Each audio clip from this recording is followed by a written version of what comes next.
Arc-en-ciel.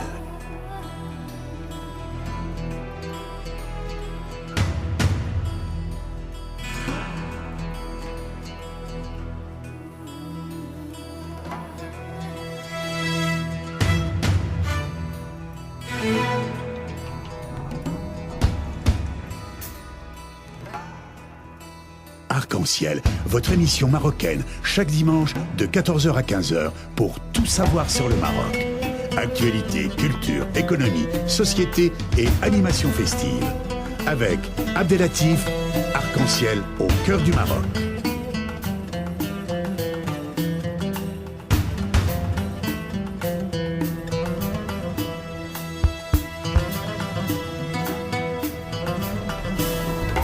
Arc-en-ciel, la chronique.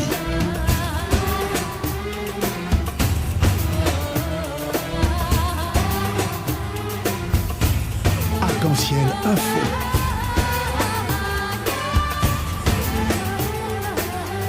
Arc-en-ciel animation festive.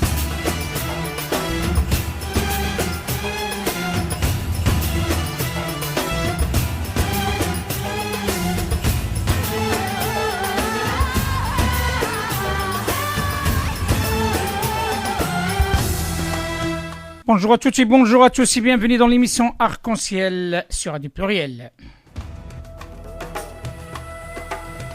Émission dédiée à la promotion de la relation France-Maroc, une émission qui est dédiée aussi à traiter l'actualité d'une manière franche et en même temps d'une manière pragmatique. L'actualité sera traitée par la diplomatie parallèle. Et d'ici là, on vous laisse avec cette très très belle chanson, le temps de rentrer en contact avec notre invité de ce jour.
Mesdames et messieurs, de retour à l'antenne et actualité oblige, nous sommes sur le point de traiter deux dossiers très importants dans le cadre de l'actualité politique marocaine.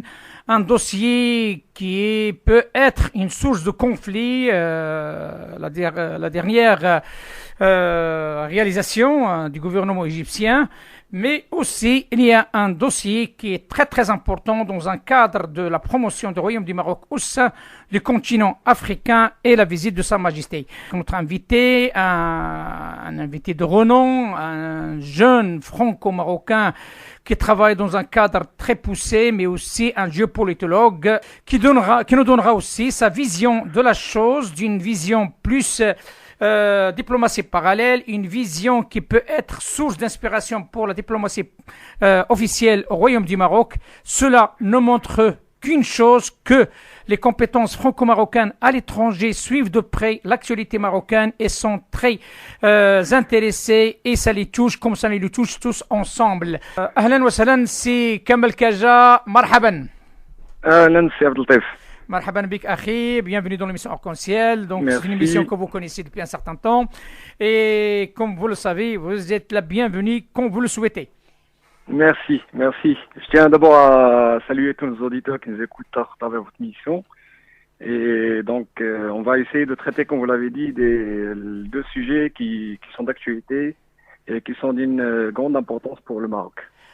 Juste avant de commencer, je souhaite tout simplement faire passer cette vidéo sincèrement, qui m'a touché à titre personnel, qui montre qu'il y a un décalage entre la décision politique et le gouvernement et le peuple et bien sûr les déclarations des uns des autres sur la relation ancestrale entre le peuple égyptien et le royaume du Maroc. Et j'aimerais bien te le faire écouter parce que c'est une déclaration très très forte, donc sur un niveau très élevé, qui m'a inspiré sur beaucoup de choses. Ne que Tawfiq Oukacha. إلى جلالة الملك محمد السادس ملك المملكة العربية المغربية المحترم الشريف النزيه، وسأتقدم بطلب غدا إن شاء الله إلى سعادة سفير دولة المغرب في مصر، أطلب منه أن يحدد لي موعدا مع جلالة الملك ملك المغرب علشان أروح أسلم على جلالة الملك وأبوس إيده كده أهو وأرجع تاني. بس مش هعمل إلا كده.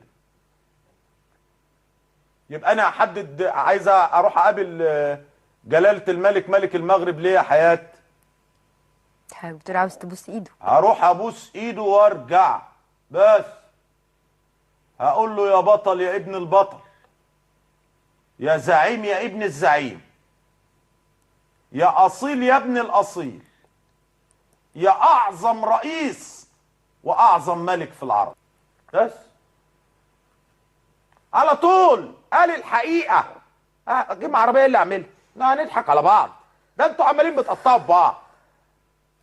ما عادش هو في حاجه اسمها وطن عربي؟ ايه يا سيادنا، انا اشارك في ضلال؟ انا اضحك على شعبي؟ انا اضحك على الشعب العربي؟ هو الراجل قال كده. يبقى لما يبقى في رئيس دوله كده نروح نبوس ايده، لما يبقى في ملك كده نروح نبوس ايده. والله العظيم والله العظيم والله العظيم يا حياة لسوف أبعث برسالة رسمية مني إلى سعادة سفير دولة المغرب العربية الشقيقة على أرض مصر، أطلب منه أن يحدد لي لقاء مع جلالة الملك ملك المغرب، لأني أريد أن أقبل يديه وأعود مرة أخرى إلى مصر. بس ده أبسط شيء. احنا لازم نقول الحقيقة ونواجه نفسنا. احنا بندمر يا فندم. Cher Kamal, vous avez entendu cette déclaration, cette forte déclaration de Tawfiq Oukacha, qui est parmi les grandes déclarations qui ont fait bouger énormément d'écrits et de personnalités, de réactions de personnalités. Dans un premier temps, quelle est votre impression par rapport à cette déclaration forte? C'est un témoignage très très fort et ce n'est que l'un des témoignages très forts et qui montre la profondeur des liens qui lient le Maroc ou le peuple marocain avec le peuple égyptien, où on dispose de plusieurs relais de soutien, que ce soit parmi les intellectuels, parmi les journalistes, parmi le peuple égyptien, parmi même ici en France, parmi la diaspora égyptienne à l'étranger, et donc qui démontre aussi une fois que ces tensions entre le Maroc et l'Égypte, je pense personnellement que c'est pas des tensions qui vont être qui vont avoir une continuité dans le temps en fait. Ce n'est pas une opposition de principe. Justement, ce qu'on va essayer de développer ce jour, dans un premier temps, après on passe à la visite de Sa Majesté dans les pays africains, notamment Rwanda et Tanzania et Éthiopie, donc c'est tout un symbole. L'idée c'est de comprendre un petit peu cette décision de l'Égypte et dans un temps pareil. J'ai besoin de votre avis, donc de savoir comment voyez-vous, autant que diplomatie parallèle, autant que géopolitologue qui exerce sur le sol français et en plus c'est un petit peu votre champ d'action, le Moyen-Orient, donc vous êtes quelqu'un qui connaît un petit peu les enjeux sur cette place. Comment vous pouvez nous analyser cette décision inattendue de l'Égypte par rapport à la réception de ce groupement de séparatistes?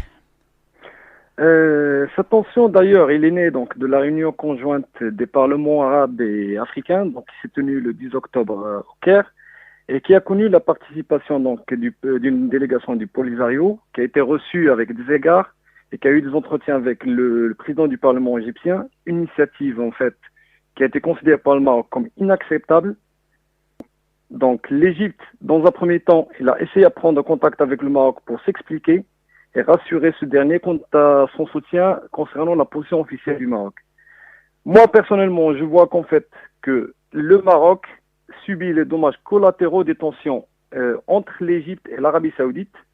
Donc, on est en train de voir une politique des axes, donc Siyasat al-Mahawer, où on a l'Arabie Saoudite, les pays du Golfe d'un côté, et on a l'Iran, on a la Syrie, on a l'Algérie dans un second rang.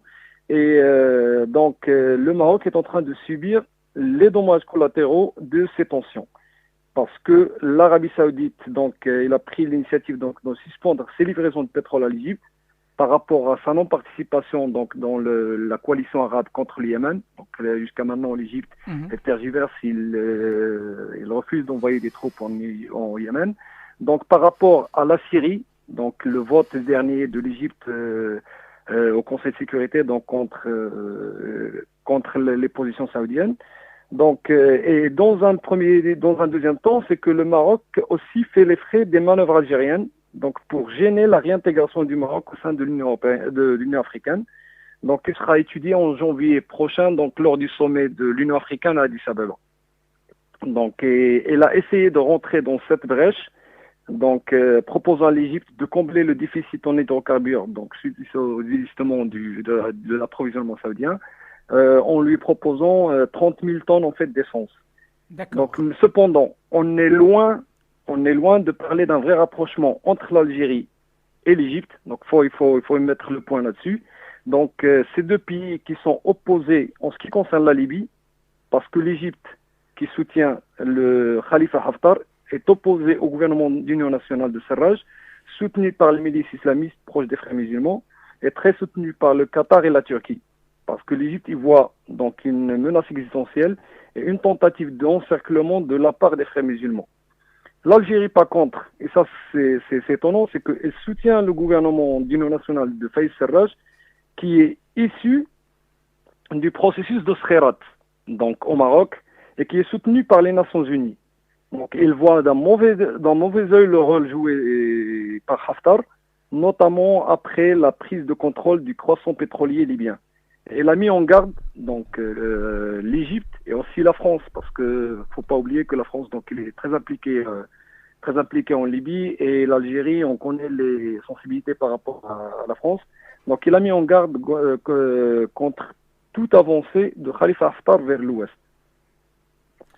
Donc, cette tension entre le Maroc et l'Égypte, comme j'ai dit, je vois pas, c'est pas une opposition de principe. N'oublions pas que l'Égypte, donc, il est soumise à d'énormes pressions, que ce soit sur le plan interne ou la situation économique, il est catastrophique. Et elle s'est dirigée, donc, au mois d'août vers le FMI pour avoir un prêt de 12 milliards de dollars. Et en même temps, c'est des problèmes, donc, sécuritaires, des problèmes avec la société civile. On assiste à un muselage de la société civile des journalistes. Et ces problèmes internes sont imbriqués avec des problèmes géopolitiques. Donc là, l'Égypte, elle se sent encerclée parce qu'elle a des problèmes avec le Soudan, avec l'Éthiopie, les problèmes en Libye, les problèmes avec la Turquie, les problèmes avec le Qatar. Donc c'est ce sentiment d'encerclement qui pousse à une crispation du régime égyptien. Ce n'est pas une fuite en avant. Comment ? Ce n'est pas une fuite en avant. C'est pas une fuite en avant. Je pense que là, le Maroc, donc, il a affiché fermement sa position à travers les médias, à travers les manifestations qui ont lieu au Maroc. Mais je pense que la position officielle du Maroc, c'est une position très sage et très intelligente. Donc, faut pas aller vers l'escalade.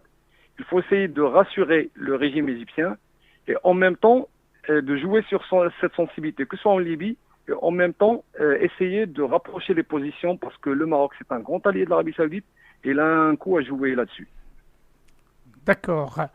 Donc, si on a bien saisi un petit peu la situation, donc il s'agit d'une gymnastique un petit peu politique maladroite, quelque part, que l'Égypte a entreprise ces derniers jours. Et la Et position des manœuvres officielle- algériennes. Et Oui. des manœuvres algériennes, parce que ces gens-là qui sont allés en Égypte pour participer à ce sommet, ils sont entrés avec des passeports algériens, ne l'oublions pas. Oui, mais néanmoins, cette participation politique algérienne dans cette affaire, quand même, l'Égypte, c'est un pays souverain et on parle on parle d'un parlement, on parle de 150 ans. Quand même, il y a des parlementaires de renom, mais à part les arrivistes qui sont arrivés à ce parlement, donc il ne faut pas oublier ça. On parle d'un pays, d'une grande civilisation, d'un atout. Il y a beaucoup de choses qui rentrent en jeu. Rentrer dans des manœuvres petites à ce niveau-là ne sert pas ni la cause égyptienne ni la cause arabe. Je suis d'accord avec vous et surtout que l'Égypte n'a aucun intérêt à avoir une confrontation diplomatique avec le Maroc. Il n'a aucun intérêt vu, comme j'ai dit, la situation actuelle des choses. Donc le contexte géopolitique, les tensions qu'il a avec son voisinage, les tensions internes, donc je vois pas l'utilité de cette manœuvre. Cependant, comme j'ai dit, faut laisser la diplomatie faire son travail. Et d'ailleurs, comme j'ai dit, que le ministre des Affaires étrangères égyptien, il a commencé à s'activer pour essayer de résoudre cette crise, donc entre le Maroc et l'Égypte. D'accord. Donc, quoi qu'il arrive, donc on va parler d'une grippe, Exactement. une énième grippe plutôt, Voilà, passagère. une tension passagère en fait. Ouais. Une tension passagère. Parmi d'autres. Parmi d'autres, voilà. Donc il faut laisser le travail de diplomatie.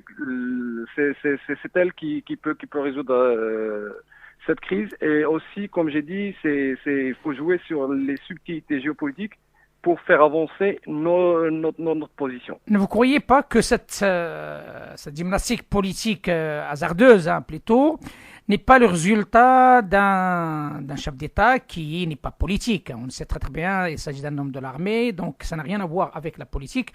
Et cette manque de maturité politique qui a provoqué ça, donc ce n'est pas... C'est sûr. De toute façon, c'est un tiraillement en fait. Donc on voit que s'il n'y a pas de logique dans ce qu'a fait l'Égypte, et on est en train d'observer un tiraillement en fait entre entre les problèmes que vit l'Égypte et entre cette volonté d'afficher une certaine souveraineté au niveau de la décision. Donc c'est un tiraillement en fait, et ce qui fait que la diplomatie égyptienne elle perd ses repères. D'accord. C'est Kamal, parce que là, il y a un autre sujet qui est très intéressant, qui est en relation avec le premier, parce qu'on parle de l'Union africaine et la démarche, la démarche royale pour encore y aller et échanger avec d'autres pays africains, et notamment anglophones. C'est une nouveauté aussi dans la diplomatie marocaine, et aussi la décision de nommer un grand nombre d'ambassadeurs et ambassadrices en Afrique. C'est une première aussi. Il y a une volonté politique, diplomatique marocaine pour reconquérir le continent africain, et l'économie elle est toujours là. Le temps de faire une petite pause musicale et on rentre dans le débat sur ce sujet qui est en relation avec le premier.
Retour à l'antenne et toujours avec Si Kamel Kaja, un docteur, un géopolitologue franco-marocain. La diaspora marocaine est aussi dans la géopolitique. La diaspora marocaine aussi a sa vision de la chose. Il ne peut qu'être utile pour la diplomatie officielle et ça montre qu'une chose et ça démontre qu'une chose, que nous sommes toujours liés avec notre pays d'origine, le royaume du Maroc, toujours avec Si Kamel Kaja. Et on passe au deuxième volet dans cette de ce débat de ce jour, notamment la visite royale dans les pays anglophones de l'Afrique, notamment Rwanda, la Tanzanie et Éthiopie. Si Kamel, co-représente pour vous cette direction nouvelle de Sa Majesté vers ces pays africains? La visite inédite de Sa Majesté au Rwanda, en Tanzanie et en Éthiopie marque un pas de plus dans l'engagement du Maroc sur le continent africain. Cette visite très suivie par les médias africains et sur les réseaux sociaux marque un retour en force du Maroc en Afrique qui constitue, et comme on le dit toujours, c'est notre profondeur stratégique. Elle rentre également dans le cadre d'une vraie vision stratégique d'une coopération sud-sud initiée, comme vous le savez, par Sa Majesté il y a plusieurs années et qui consiste à développer un partenariat avec les pays africains et au-delà de la question du Sahara, qui reste une question primordiale pour notre pays. Le continent présente un intérêt particulier pour notre pays à cause de l'essor économique que connaît l'Afrique et les richesses dont il dispose, ce qui fait de l'Afrique l'objet de convoitises de la part des puissances mondiales, comme on le voit avec les États-Unis, la Chine, et avec les puissances émergentes également, comme l'Afrique du Sud, le Brésil, voire même la Turquie.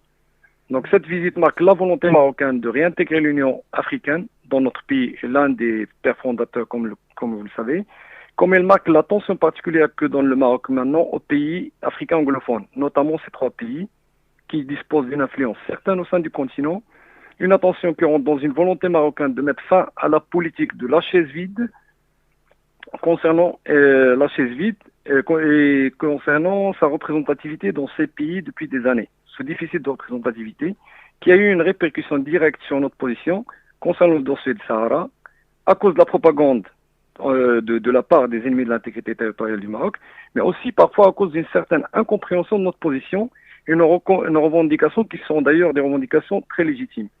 D'ailleurs, le dernier mouvement opéré par Sa Majesté au sein de notre diplomatie à travers la nomination, comme vous venez de le dire, de nouveaux ambassadeurs entre d'ailleurs dans le cadre de cette logique et ne fera que renforcer la position du Maroc.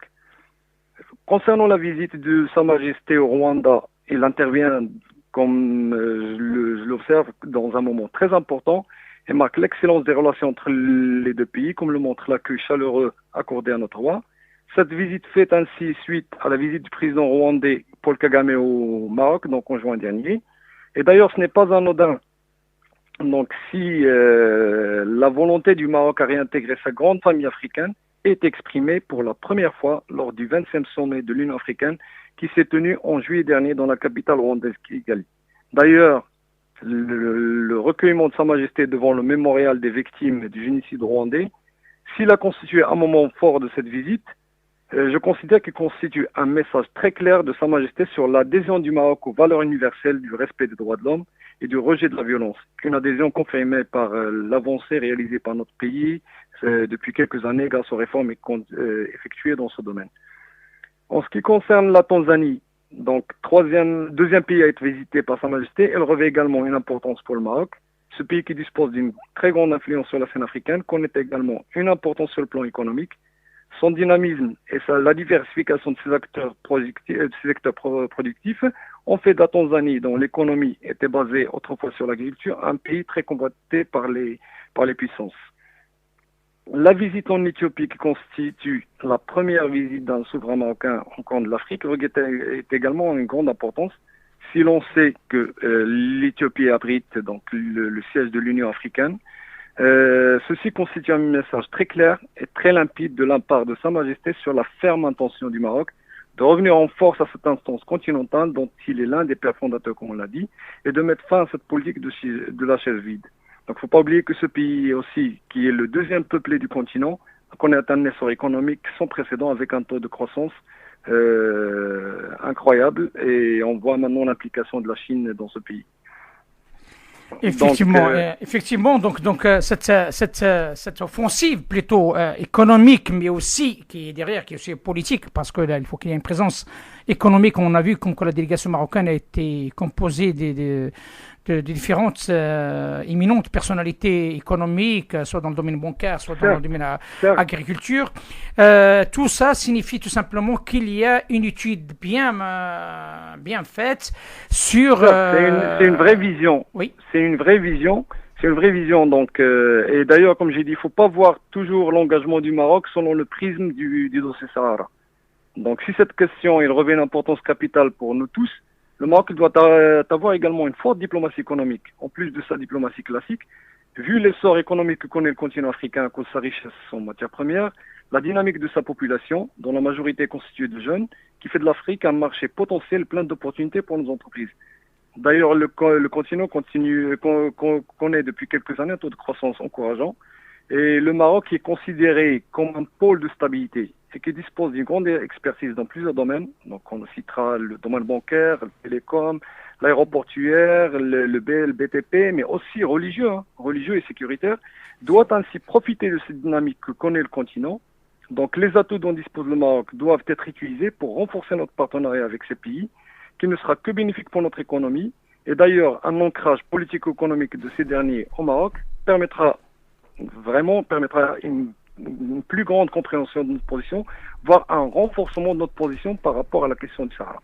Justement, c'est que mal, vous êtes un franco-marocain, vous êtes une personne qui a fait ses études ici, qui est en contact avec la diaspora marocaine, les compétences marocaines ici en France, et même ailleurs en Europe.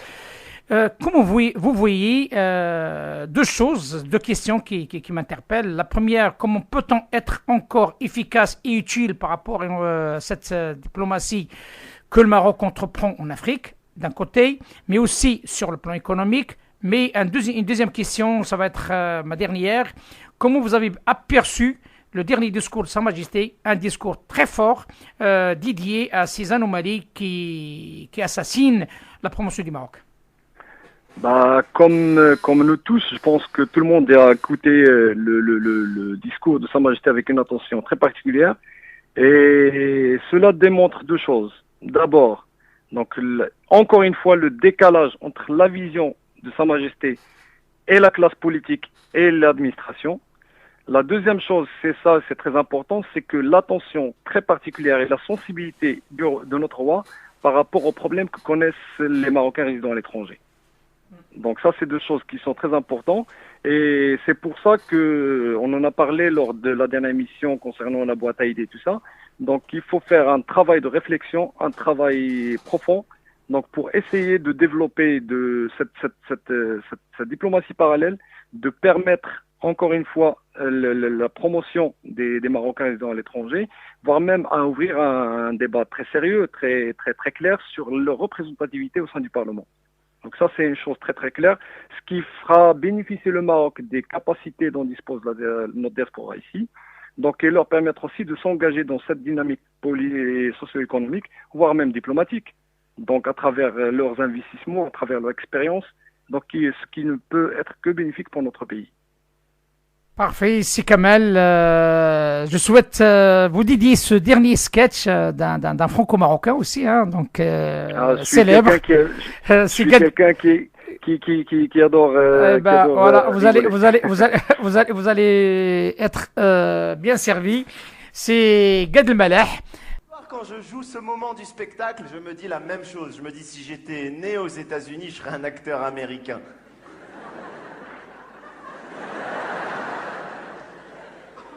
Je suis né au Maroc.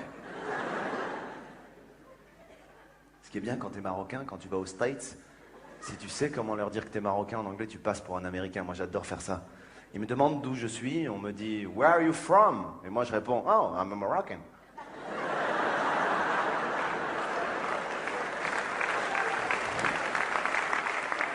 Et là, ils disent « But really? From America ?» Là, tu dis « From Morocco. » Ça passe. En France, c'est différent. En France, il existe encore et il subsiste encore, malheureusement, quelques clichés. Ah, j'aime pas les clichés, ça me dérange. J'aime pas les gens qui me disent gars, t'es d'origine marocaine. Tu dis ouais, tu dis ah putain, j'adore le couscous.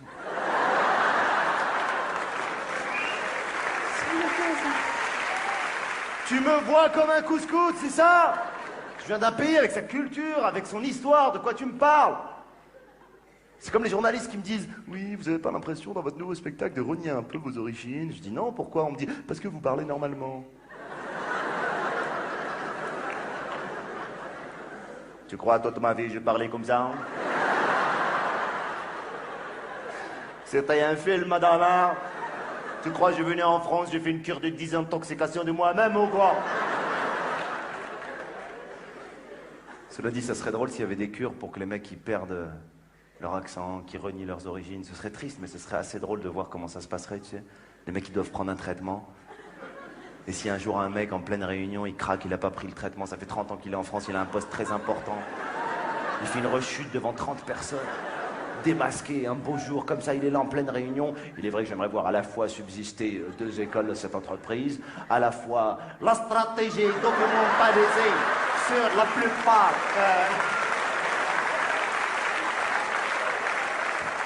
les comprimés. Également l'infrastructure reconnue, salutaire. Ah, ces clichés, ça m'énerve. C'est aussi quand les gens, tu sais, t'es en soirée, ils savent que t'es marocain et tout, et il suffit que le DJ il mette une chanson orientale, et tu sais, tout le monde se retourne vers toi, genre c'est ta chanson, voilà.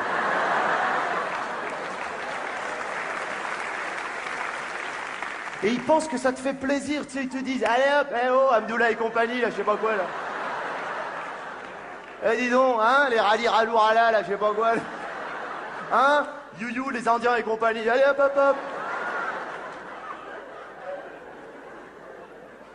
Ça m'énerve, ces clichés, on est tous différents, mais je sais pas, moi, ces clichés, je les prendrais, je les tuerais, je les tordrais, je les mettrais sur une place que je baptiserais la place des clichés. Effectivement, c'est Kamal, j'espère bien que ce beau sketch, ça t'a fait vraiment plaisir. C'est du gars, il est génial. Il est Voilà, génial. voilà. Parfait. Donc c'est Kamal. Donc, s'il y a un dernier mot, donc par rapport à ce qu'on vient d'échanger concernant ce dossier épineux avec l'Égypte et aussi par rapport à cette visite royale dans les pays africains, surtout anglophones. Ben, je tiens à dire que notre diplomatie il doit faire preuve d'un énorme travail de patience et surtout d'avoir une vision très claire et une stratégie bien déterminée pour faire avancer nos intérêts nationaux. Et ces intérêts nationaux ne concernent pas uniquement, je dirais, la question du Sahara ou les problèmes frontaliers, mais ça concerne également l'économie, ça concerne l'écologie, ça concerne l'alimentaire, ça concerne plein de choses. Donc voilà. Donc je remercie beaucoup Saad de m'avoir invité. Et comme d'habitude, je tiens à saluer tous nos compatriotes qui nous écoutent à travers vos émissions. Barakallahu fik, shukran si Kamal, à très bientôt wa ila liqa inshallah. À très bientôt. Ma salama akhi. Ma salama.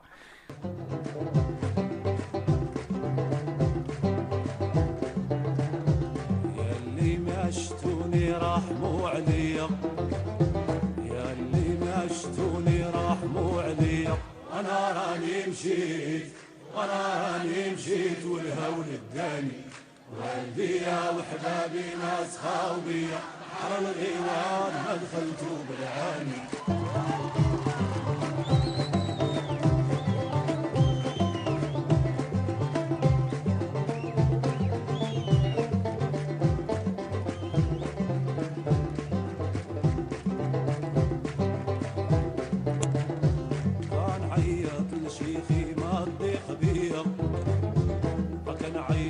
شيخي ما تضيق بيا كان عيط شيخي ما تضيق بيا خراب الله وعلام الجيلاني وانا راني مشيت والهول اداني واللي يا وحبابي ناس خاو بيا بحر الغيوان فدخلتو بالعاني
هذه النغمات الجميلة سيداتي والسادتي، أقول لكم إلى الأسبوع المقبل إن شاء الله، ومع الجديد والجديد في الميسيون أركونسيال مع عبد اللطيف. إلى اللقاء.